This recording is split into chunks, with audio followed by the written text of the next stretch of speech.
Vamos lá para a nossa enquete que vai abrir o assunto de hoje. É o seguinte, com muito respeito, a gente vai conversar sobre o sexo.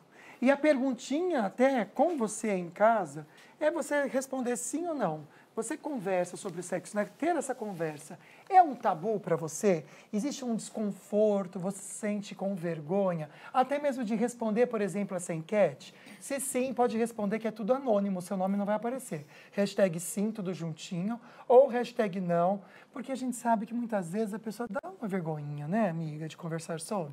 Eu acho que até para as pessoas mais velhas, né, as mais experientes, talvez seja algo que incomode um pouquinho.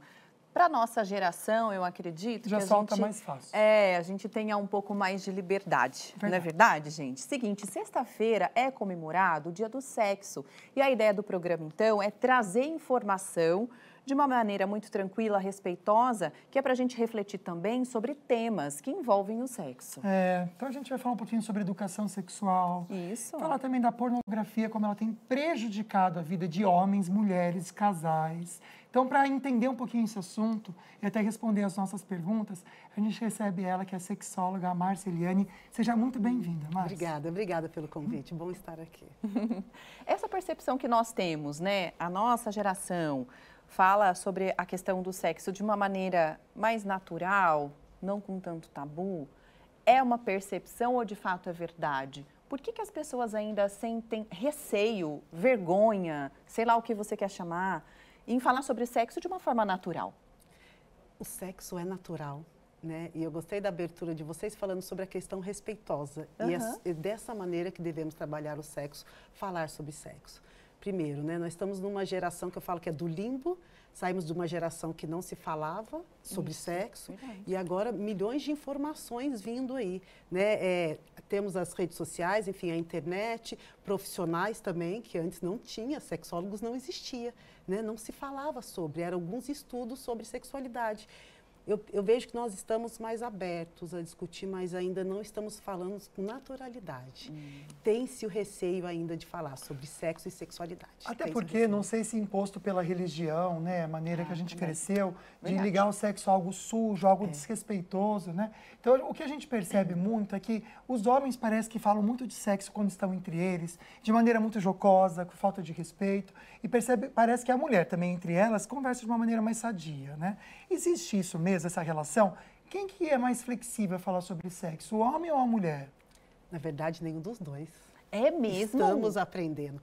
Os homens entram na vertente de contar a vantagem. Eu percebo isso. Vamos contar a vantagem. É difícil o homem, quando ele se abre para o outro, quando ele está com alguma dificuldade no sexo. Olha só. Muito difícil.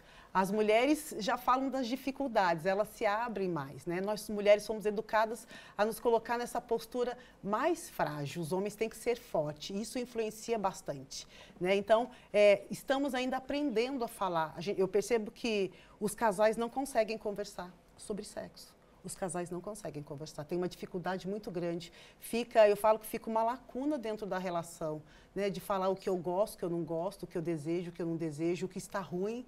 Tem essa dificuldade ainda. E é tão interessante a gente falar sobre essa falta de diálogo, uma vez que você tem um parceiro, né? Um marido, com quem você uma faz, mulher, né? Que você dorme na mesma cama, ou que você está namorando, e não deveria ser assim. Não, mas aprendemos que nós temos que atender a demanda masculina, nós mulheres, né? Isso é muito explícito. Talvez para grande parte não, mas dentro do consultório eu percebo isso. Então, eu tenho que fazer o que ele quer. O sexo fomos educados acreditando que o sexo é para atender um prazer masculino e não o nosso prazer. Tanto é que não somos educadas a buscar o nosso prazer, né? Até a questão da virgindade mesmo. O homem que tem várias parceiras, ele é valorizado, a mulher não. Né? Entra muito nesse quesito. Então, eu estou ali para atender a demanda do outro. Interessante você falar isso, porque o homem, a gente percebe, né, que quanto mais, então, ele tem parceiras, mais valorizado ele é. Parceiras e parceiros, né? E a mulher já é o contrário. Vamos pensar um pouquinho sobre essa questão do egoísmo no sexo? Como isso pode prejudicar um casal? Porque se a mulher tem que servir o homem, ou seja, não se pensa na mulher, e o homem pensa que ele tem que ter ali sempre aquele momento de prazer, o sexo não deveria ser uma troca? Onde os dois deviam estar alinhados na mesma vontade? Boa, mesma energia. O sexo é troca. É troca. E, ao mesmo tempo, ele precisa ser um pouco egoísta. Por quê? Eu preciso saber o que é prazeroso para mim. Do mesmo jeito que o meu parceiro precisa. E nisso vamos trocar. O que é prazeroso para o meu parceiro e para mim também não causa grandes prejuízos ali emocionais e físicos de estar atendendo essa demanda do outro. E o que é para mim também. Então, a troca, muito mais que a questão corporal, é a questão do pensar, do fantasiar. Isso tudo precisa ser conversado, mas não. Né? Parte do princípio que eu tenho que atender a demanda do outro e não conversa sobre isso. Não se troca, não se troca, não se troca. Agora, vamos mudar um pouquinho de contexto e ir para a questão mais educacional sobre o sexo. Você, como sexóloga, acredita que, por exemplo, esse seria um tema adequado, necessário para se tratar com os alunos dentro das salas de aula? Agda, ainda tem esse preconceito de que se chegar um profissional para falar sobre sexo, ou ele tem que falar da questão corpo, fisiologia, ou a gente precisa falar vias de fato do sexo em si. Não. Antes de eu trabalhar a questão do sexo, que isso vai lá para a adolescência, com os pequenos, dá para trabalhar as partes do corpo, o respeito com o próprio corpo, a permissão, né? Pode tocar, não pode tocar. E isso é uma linha muito tênue, muito tênue. De falar, não deixa tocar aí. Eu já tive pacientes de escutar tanto não deixa tocar aí, que tiveram dificuldades depois na vida sexual enquanto adulta. Então, dessa conversa, desse corpo, de um canal aberto com os pais, de conseguir isso. Então, não entra só essa criança, esse adolescente, entre os pais. Com quem que ele vai contar se acontecer um abuso? Será que ele sabe o que é um abuso? É nesse ponto que eu queria tocar, né? A escola como uma ferramenta de transformação e de educação para prevenir abusos, acredito, para prevenir até, mais do que a menina engravidar, mas doenças sexualmente transmissíveis. Né? Então, eu acredito na educação dessa forma, né? Do sexo nas escolas como forma de educação. Sim, e a sociedade, não, mas tem informações, a gente não consegue falar sobre a sexualidade, então a gente fala assim, mas está cheio de informação hoje, eles têm que saber. O adolescente não vai entrar lá para saber como põe o preservativo, como faz isso, né? De entender o próprio corpo, os desejos que tem, o que está acontecendo, principalmente na puberdade. É uma bagunça ali nesse corpo, os hormônios, né? E até comportamental. Então, de entender e de trabalhar a questão de autoestima também, né? Do posso, não posso, que é importante, do respeito tanto dos meninos com as meninas e vice-versa, né? Do que eu posso, do que eu deixo e a quem eu vou buscar ajuda se acontece algo. Porque a vítima de abuso, ela sempre se sente culpada e ela não consegue se abrir com É interessante, né, gente? Muitas vezes os pais não querem, então, que os outros ensinem profissionais. Eles também, por sua vez, se anulam pela vergonha, pela falta de preparo. E aí as crianças, os adolescentes aprendem ou na internet com a pornografia, ou seja, aprendem errado. E o programa de hoje é para isso também, para a gente refletir em toda a sociedade como está doentia mesmo pelo sexo, como o sexo perdeu toda, na verdade, a essência, que eu acredito que Deus criou o sexo, então a gente tem que fazer de uma maneira que seja melhor para todos, né? Olha, é o seguinte, hoje o tema do nosso programa é para falar sobre sexo, né? Que vai ser comemorado amanhã, o Dia do Sexo. E aí, a ideia sobre esse programa é, de uma maneira muito consciente, conversar com você sobre o tema, que é necessário sim, né? Agora a gente vai mostrar mais uma vez a enquete que você pode participar com a gente pelo WhatsApp, que é o 997167989. Tá aí a pergunta. Olha, conversar, né, sobre sexo é um tabu para você? Hashtag sim, hashtag não. Você pode colocar. No próximo bloco a gente mostra o resultado da enquete. E quem participar com a gente, eu quero participar de maneira anônima, vai estar concorrendo também, tá bom? 2 convites, gente. Então, são, na verdade, 2 pares de ingressos para o Abracadabras Header Circus, muito legal, um espetáculo que vale muito a pena você conferir. Então, manda sua mensagem com o hashtag circo, faz a perguntinha, no final da perguntinha, hashtag circo, vocês vão estar concorrendo, são 2 pares, tá bom? Bem legal, dá para ir 4 pessoas, então. E a gente vai sortear hoje para a mesma pessoa. Como assim, para a mesma pessoa? Porque uma família, se tem 4 pessoas, já está para a família inteira. É verdade. Pode ser? Então vai ser para vai ser só um sorteio. Um sorteio, que tá vai bom. a família toda. Ótimo. 4 pessoas. É Pode verdade, ser? né? Vai o pai, a mãe e os 2 filhos. Ou, enfim, vai a mãe, mas a avó, quem quiser. Para uma mesma família, então. Aqui, tá bom? 2 pares. Então, manda perguntinha. A nossa entrevistada de hoje que está respondendo perguntinhas é a sexóloga Márcia Eliane. Que legal ter você aqui, Márcia. E tem perguntinhas que a gente gravou direto do Açaí para você. Vamos assistir. Estou aqui com a Helena, no Açaí Colinas. Helena, você tem 3 filhos. 3 meninos. Você já conversou, já se preparou para conversar sobre educação sexual com eles? Nunca me preparo, mas a gente tem que sempre pensar um meio de estar conversando, porque eu tenho um jovem de 13 anos. Já está na hora até de conversar, né? Tá, mesmo que é meio incômodo para mim que sou mulher, mas eu sou mãe, em primeiro lugar, né? Sim. E tem que ter essa conversa, tem que achar um meio de estar conversando. Vamos pensar na idade com a nossa convidada? Qual que é a idade bacana para um pai ou uma mãe abordarem os filhos? Na verdade, são os filhos que vão começar a abordar os pais. Né? As crianças hoje, enfim, o excesso de informação que tem, e muitas vezes ouvem em vários lugares que andam, que passeiam, elas vão questionar. E se os pais não souberem responder, tá tudo bem de falar, filho, eu não sei neste momento, mas eu vou pesquisar para conversar. E os pais se prepararem para essa conversa. Então, responder o que foi perguntado. Né? E o mais importante é deixar esse canal de comunicação sempre aberto. Não só do quesito sexo, mas de todos. É importante conversar sobre, deixar esse canal aberto para que os filhos tenham sempre a liberdade de fazer as perguntas e tirar as dúvidas. Agora, por exemplo, você pode deixar para a gente algumas, Márcia, sugestões de abordagem com os filhos? Porque talvez para o filho ali, né, novo, não sei, 10 anos, 11 anos ou até mais cedo, porque você disse que realmente é a criança que chega até o pai ou a mãe, né, para perguntar sobre sexo, para a criança ali é normal. Para o pai gera-se um certo desconforto, ou para a mãe, mas que ele não percebe, a criança não percebe, é a gente que sente isso, não é verdade? Fico me imaginando conversando de sexo com a minha filha. Vai me gerar uma... Oh, meu Deus, como que eu vou falar? O que eu falo? Crio uma história? Né? Sou direta ou não sou? Mas a cegonha não dá mais, né, gente? Gente. Porque nem existe mais cegonha, existe? Eu nunca vi uma cegonha mais, gente. Meu pai me falava que eu nasci do açougue, que ele me viu pendurada no açougue. Imagina. Ah, eu quero aquela ali, ó. E foi assim. E eu me imaginava pendurada no negócio. Mas isso eu tinha 4 anos, né, gente? E aí? Como conversar, como chegar a, a essa naturalidade? Algo muito interessante que nós não paramos para olhar ou para pensar e não é falado, é de conversar sobre as emoções. O que aquela criança está sentindo? Isso desde muito lá de trás, de trabalhar raiva, de trabalhar alegria, de trabalhar desejos, vontades, dessa permissão ou não permissão a qualquer ato, a qualquer lugar. Né? Eu estou sentindo isso, para que essa criança / esse adolescente tenha a facilidade de falar, mãe, estou sentindo isso, pai, estou sentindo aquilo, é normal sentir isso? Né? Para que eles tragam esse normalizar ou não, e não é só falar sobre certo e errado, tem muita diferença. É normal sentir isso na minha idade? Você sentiu isso? Aquela história do namoradinho, você teve com quem você gostava de alguém na minha idade? Da gente trazer próximo isso. Então, nós, enquanto pais, precisamos cuidar da nossa sexualidade, ter esse canal aberto com a gente primeiro. Naturalizar, né, naturalizar, gente? Naturalizar. Não é colocar como um tabu, porque senão isso cria vários problemas para a criança. Agora vamos pensar numa família, né? A gente pensa numa família, mãe e pai. Se é filho, quem tem que falar? O pai ou a mãe com o filho? E se é filha? Tem que ser a mãe? Porque existe essa troca, né? Por exemplo, tem muitas mães que são mães solo, e elas têm um filho para conversar sobre isso também. Então, como que é essa dinâmica do sexo, né? Mãe com filha, pai com filho e vice-versa. O ideal, vamos pensar que essa criança adolescente está com o pai e a mãe ali.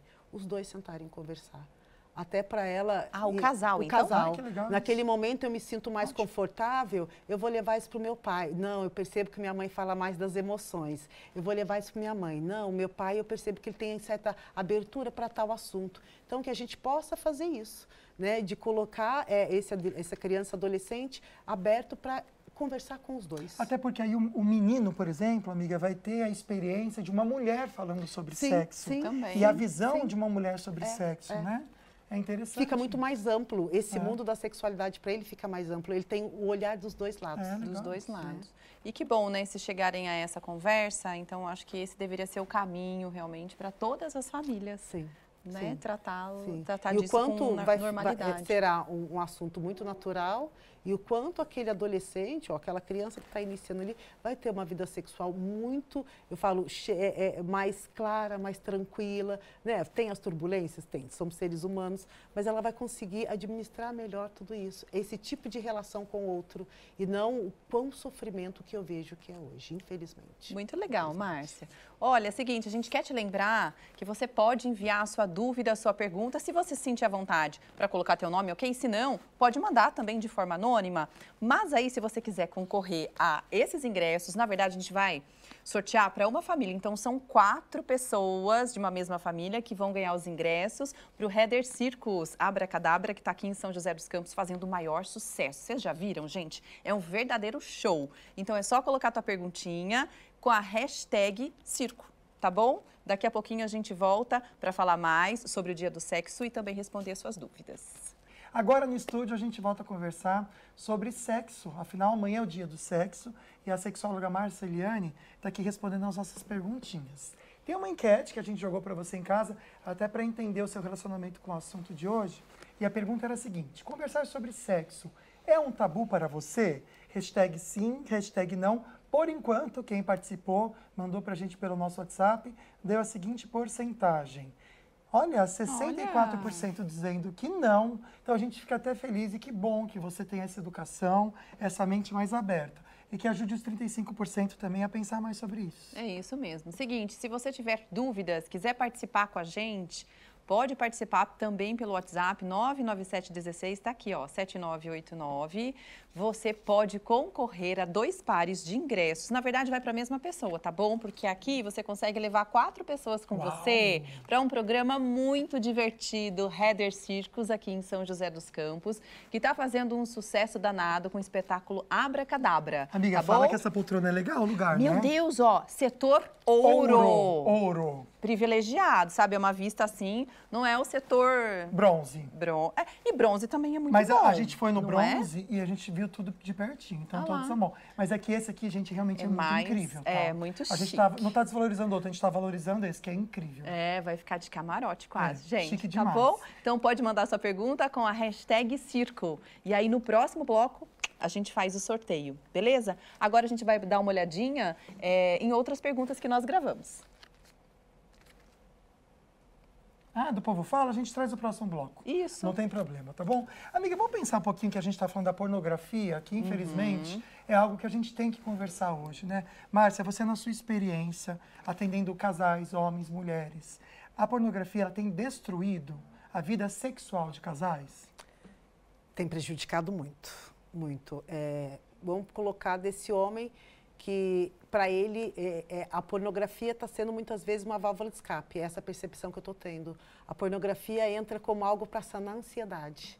Ela não está sendo mais usada como uma fonte de prazer para alguns homens. E eles não conseguem ter essa percepção. Então, no momento de muito estresse, principalmente à noite antes de dormir, está ansioso, não consegue dormir, não consegue desligar, a pornografia está entrando para esse quesito. Porque o corpo relaxa, né? Após a masturbação, o corpo relaxa. Então, está sendo utilizado. E quando esse homem vai para uma relação sexual, muitas vezes, ele não consegue relaxar o suficiente para ali. Porque ele acha que precisa ter... O que ele está vendo ali na pornografia é o que ele precisa ter pessoalmente ali também. Só que com a outra pessoa, ele precisa lidar, nessa troca que a gente falou bem no início, né, com o sexo do outro, com o desejo do outro, e muitas vezes ele não sabe. E de uma forma real. Real. Não é verdade? E lidar Porque com as ali, emoções. no que a gente vê, é tudo um teatro, uma Verdade. encenação, corpos muito bonitos e que, na realidade, a gente sabe que no dia a dia não funciona dessa maneira. Né? E quando ele se depara com a realidade que ele tem que tocar, que ele tem que conversar e tudo, imagino que deva ser frustrante para uma pessoa nessa situação. Ele fica ansioso e muitas vezes não consegue ter ereção. Enfim, e acaba se afastando. Então, muitas vezes, até dentro do próprio casamento mesmo. Olha, esse gente. homem acaba se afastando da parceira. E o que gera na parceira? O que gera em nós mulheres? Estou gorda, não estou bonita, não estou atraente. Rejeição. Rejeição. Ou não, até aquela pulga atrás da orelha, né? Será que tem Traição. outra? É verdade. Esse é também. outro ponto. Então, assim, às vezes vem as duas questões. Sim. Eu estou gorda, ele está procurando outra, ele está com outra. E o que a gente já falou, não tem o diálogo entre o casal sobre isso. O homem se sente muito diminuído, é uma das maiores dores desse homem também, mas ele não consegue falar, porque ele foi educado a ser forte, então ele não pode colocar essa vulnerabilidade dele. E, às vezes, a relação se esgarça por esse ponto. Chega à separação. E foi por quê? Pela pornografia? Diretamente não. Foi para a falta de diálogo entre um casal aí. Isso é a verdadeira intimidade, é o diálogo entre o casal. Não tem jeito, tem que conversar, gente. não é verdade? Quer levar um casamento? O casamento tem vários tipos, né, de tropeços aí. Um deles pode estar nessa questão e a gente precisa conversar. Afinal, se dorme do lado de uma pessoa todos os dias, convive há 20, 30 anos. Intimidade para isso tem, né? Não é verdade, amigo? Verdade, tem que abrir mão, né? Na verdade, às vezes, esse orgulho, desse medo e conversar. Eu acho que agora a gente tem a perguntinha. Vamos assistir? Estou aqui com o seu Damascir. A gente estava conversando algo muito interessante sobre o tema de hoje, que infelizmente as pessoas entendem o sexo como um tabu, algo até proibido de ser conversado, falado, mas ninguém deixou de fazer também, né? Seu Damascir, o que você pensa sobre isso? Como que enxergar o sexo de maneira suja, de maneira que não deve ser conversado, algo natural, possa prejudicar até o ser humano? Olha, eu acredito que existe um criador do universo. E esse criador não ia fazer a gente assim se fosse sujo, pecado e nada. É enxergar o sexo com algo equilibrado, né? Como ter esse equilíbrio também? Esse equilíbrio vem de muita reflexão. E principalmente da maneira como eu trato o sexo. A maneira como eu trato o sexo, vamos pensar em como o meu parceiro trata o sexo, a gente vai construindo algo muito mais natural e prazeroso. Porque a partir do momento que eu vejo o sexo como sujo, como um tabu, como um pecado, eu já vou para o sexo tensa. E se eu for para o sexo com esse corpo tenso, eu não consigo ter o prazer, eu não me permito esse prazer. Então, que a gente possa olhar para o sexo, refletir mais, não só sobre o sexo, sobre a sexualidade. Que daí entra as minhas emoções, os meus desejos, as minhas vontades. A gente vai quebrando essa questão da repressão e a gente consegue estar mais presente ali e se construindo dentro daqueles desejos também. Olha, a gente quer agradecer demais a participação de vocês. Tem muitas perguntas chegando e agora a gente vai começar a ler os comentários, Eliana, e também as perguntas que chegarem. Uma delas muito interessante, que já era um tema aqui que a gente ia conversar, viu, Beth? E o sexo para idosos, 60 mais. Qual que é a grande dificuldade para quem está nessa faixa etária de idade? Ou será que existe mesmo alguma dificuldade? Não sei. Águida, uma questão que eu sempre falo, vamos desconstruir que sexo é penetração. Essa é a grande questão para todas as idades, porque isso está gerando muita ansiedade. Eu tenho que ter ereção e penetrar, né? E a mulher tem que permitir isso. A partir do momento que a gente desconstrói isso, a gente vê carícias como sexo, a gente vê toques, a gente vê o afeto, a gente vê não necessariamente o abraço, mas ali aquele momento de muita intimidade que eu posso me permitir. Então, o porquê não olhar para esse sexo como algo muito além do que essa penetração. E para as mulheres, enfim, 60 a mais, muitas vezes na menopausa, algumas não estão conseguindo mais ter lubrificação por várias questões. A gente sabe que hoje tem várias maneiras de se obter essa lubrificação também, né? Faz tratamento, enfim, o gel, o creme, mas que a gente possa ter o prazer de estar ali. Para algumas outras mulheres é fácil, é muito mais tranquilo, porque já tiveram esse prazer anteriormente e não tem mais a questão do posso engravidar, né? Para algumas mulheres isso fica mais livre e para os homens também, que eles possam olhar sem precisar necessariamente de genitálias, eu falo. O sexo ultrapassa genitálias. Excelente. Ótimo. Vamos para a próxima participação. Obrigado pela participação de vocês. A seguinte pergunta da Kelly. Gostaria de saber se depois dos 40 é normal a gente perder vontade sexual. Obrigado, Kelly, pelo seu comentário. Kelly, precisa ser investigado o porquê dessa perda. Será que sempre a mulher naquele momento ela se permitiu não mais querer sexo por algum motivo? O que está acontecendo dentro da relação também, é importante a gente olhar para isso. É uma questão física, né, fisiológica, é uma questão hormonal, está passando por um momento mais delicado, né, alguns assuntos externos, o estresse, a ansiedade, às vezes a questão da depressão aí também, né, pode diminuir esse desejo. Então, são vários aspectos que a gente precisa olhar. E não é certo ou errado, né? Por que diminuiu esse desejo? O que está acontecendo? Né? Vamos seguir com perguntinhas que a gente recebeu, amiga? Bora! Tem uma pergunta interessante na tela, por favor. Só para a gente trazer aqui, não colocou o nome. Nesses novos tempos, com a internet, a facilidade de encontrar imagens, vídeos e afins ficou fácil, o que pode ser banalizado pelos jovens. Até onde isso é prejudicial na sexualidade sadia nos dias atuais? Excelente pergunta. A gente pode voltar aí na questão da educação sexual. Né? O quanto é importante pontuar que esses filmes são filmes, são editados. E o quanto eu vejo jovens se baseando pelo tamanho do órgão, né? Ah, mas ali tem, e ali passa virilidade, passa potência. Então, o ficar muito naquela tela, o querer muito estar assistindo esses vídeos pode gerar uma vida sexual muito descompensada, né? Ele não acreditar que ele pode ter prazer, ele pode não acreditar que pode ser prazeroso para ele estar ali. Então, a gente precisa de uma educação sexual para desconstruir que esse pornô, muitas vezes, ele está sendo utilizado como um guia para um sexo prazeroso. A gente precisa começar a falar sobre isso, né? Legal. Vamos então às próximas dúvidas ou comentários. A gente está falando sobre sexo. Vamos lá, o Freitas que mandou. Boa tarde. Já fiquei com várias e fico de boa. Começo a namorar, fico encanado de falhar e a quantidade de vezes que tem que ser feito. Me travo. Ou seja, na hora de realmente ele poder relaxar com a parceira dele, ele não está conseguindo, talvez pela expectativa que ele mesmo criou na cabeça dele. Não sei, mas essa é a análise que eu faço. Entra aí, Águida, muito uma questão de que agora eu tenho que funcionar. Uma pressão, gera uma ansiedade, é dele mesmo. Então, assim, enquanto eu tô, isso é muito clássico no consultório, enquanto eu tô saindo com uma ou com outra, eu tô curtindo, eu não tenho pressão, eu não quero impressionar ninguém. Mas, se de repente, eu tô me envolvendo emocionalmente, olha como entra a questão afetiva emocional. Total. Comecei a me envolver, agora eu tenho que mostrar que eu sou um homem, né? Eu não posso falhar, eu não gosto desse termo, eles usam muito esse falhar, eu ponho muito entre aspas.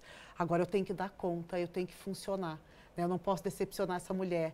E aí gera ansiedade, é uma questão fisiológica, né? Essa ereção não vai acontecer. Isso, sim, aconteceu na primeira vez, ele vai para a segunda vez muito já ansioso e alerta, né? Já está ansioso aí. Né? Então, a segunda, terceira vez, até que o momento, alguns deixam de sair com essa mulher e não falam sobre. Não falam sobre. E essa mulher fica achando, não sou boa o suficiente, ele não gostou de mim. Né? E isso acontece muito, isso está acontecendo demais. Por isso que a educação sexual é trazer isso, essas questões do que eu estou sentindo, eu não preciso ficar ansioso. A pressão que o homem ainda tem sobre se funcionar e não falhar. Que coisa, né, gente? A Fabi mandou um comentário aqui também muito legal. Vamos colocar na tela e compartilhar com o pessoal de casa. Ela comenta o seguinte: conversando com muitos colegas, vejo muitas mulheres que têm vergonha de falar com os parceiros sobre sexo e desejo. Acredito que seria muito importante para a educação sexual para mostrar que o sexo não é algo somente para satisfazer o parceiro, mas sim uma troca de desejo e prazer. É o que a gente trouxe no começo do programa, Fabi. Você está certíssima. Obrigado por participar. Próximo comentário, a gente vai ver agora, é do Cláudio. Doutora, como controlar a questão da ansiedade, que acaba gerando uma ejaculação precoce? Excelente pergunta, Cláudio. Obrigada, viu, pela sua participação. E ele está concorrendo ao par de convites. Cláudio, é importante buscar ajuda até para a gente entender realmente de onde está vindo essa ansiedade. Ela pode não necessariamente estar do relacionamento, mas vamos pensar numa ansiedade da vida como um todo, né? A gente entra numa questão de sono, questão de alimentação, né? Questão da tela, né? Esse excesso de tela me gera ansiedade, ou será que são questões já anteriores, porque muitas vezes são questões lá da infância. São questões lá da infância. Então, da gente entender o que está acontecendo, né? Muitas vezes a pessoa, ela passa um olhar assim na vida, mas, Márcia, eu não estou ansioso. Essa pessoa não consegue ter consciência da ansiedade que ela está vivendo. Geralmente, tão acostumada que ela já está com ansiedade. Virou um padrão de vida que não é bacana para ela. Olha que legal vou colocar aqui como depoimento, obrigado, amiga. Esse depoimento, que ela não colocou o nome, mas fala que falava com meus filhos sobre o assunto. Hoje falo com os netos. É muito importante essa conversa, para não aprenderem da forma errada. Parabéns, minha querida ou querido, porque a gente tem um casal ali na foto. Mas que legal essa atitude, viu? Um exemplo bem bacana pra gente. A gente está adorando os comentários e perguntas. A próxima agora é da Simone. Simone Paula tem uma filha de 10 anos. Como falar sobre esse assunto tão delicado? Como saber até onde podemos ir? Nossa, ótimo. Que tal começar a falar do corpo dela? né, de como ela está se sentindo com o corpo. E hoje tem muito essa demanda desse corpo perfeito para as meninas de 10 anos já, até antes, né? Então, é uma questão de autoestima que a gente entra, não é só o corpo, mas como é que você está se sentindo? E, de repente, falar, entender o que está acontecendo na escola, porque as amiguinhas já começam a falar do namoradinho, né, de entender, e esse namoradinho? Não, mas fulano tá... E você, filha, como é que você se sente com isso? Como é que você está percebendo isso? Primeiro, antes da gente falar do sexo, é de entender como essa filha está se sentindo, de modo geral. Então, deixar o canal de comunicação muito aberto, para em algum momento, de repente, ela traz isso. E olha, filha, eu não consigo conversar com você sobre isso agora, mas depois a gente conversa, né? Então, deixa o canal de comunicação aberto. Né? E leva isso sobre as questões que estão acontecendo na escola, ou com a amiguinha da rua, ou do prédio, para a gente conseguir abordar melhor tudo isso. Excelente, Márcia. Olha só, o programa de hoje foi um sucesso para a gente, porque falamos de maneira muito especial e respeitosa sobre um assunto necessário. Você que participou, mandou sua perguntinha com o hashtag circo, chegou o momento do sorteio, Abracadabra, esse circo musical tão incrível que você vai poder assistir. E a gente vai, então, sortear para uma pessoa 2 pares. São 4 convites para uma pessoa. Imagina, vamos lá, minha amiga. Estou ansioso. Ai, gente, manda foto, hein, quem ganhar. Ah, no circo, né? Pra gente saber. Aliás, quem vai também ontem, quem a gente sorteou, né? Pode fazer o sorteio. Pode mandar foto, né? Quem for. Pra gente ver. A gente coloca aqui ao vivo, você Legal. com a família. Vamos lá, dole uma, dole duas. Guerreira Guerra Silva. Gente, ele é de Caraguá? Me parece Caraguá. E vai fazer uma viagem para São José para ver o circo. Será? Chique demais. Parabéns, querida. Parabéns. Depois manda foto pra gente, beleza? A gente quer demais agradecer a sua presença aqui. Márcia, muito obrigada, viu? Obrigada pelo convite e por abrir um espaço para a gente falar de um assunto tão necessário, de uma maneira muito respeitosa, e é assim que devemos tratar. A gente está muito feliz. A gente fica muito feliz com o nosso profissionalismo, né, amiga? É verdade. Que a gente gosta maneira muito de disso. lidar, né, gente? A gente fica muito Os orgulhoso assuntos. mesmo. Obrigado você pela participação mais uma vez. Olha, amanhã vai ter um programa interessante. Olha que diferente o assunto. Olá, gente. Eu sou Jorge Guedes, neuropsicólogo e psicanalista, e estarei amanhã às 13 horas no programa Falando Nisso com Águida Queiroz e Lucas São Severino, onde abordarei o tema terapia regenerativa das células-tronco. Não percam. Gente, que assunto diferente. Amiga, acho que nunca foi falado na televisão brasileira. Curiosíssimo. Confesso que vou estudar bastante A para gente amanhã. tá demais. Gente, fica com Deus. Boa tarde, viu? Um beijo no seu coração. Fique com Deus, tá? Até amanhã. Você assiste aqui na Band primeiro e depois você vê nos outros canais. Isso mesmo.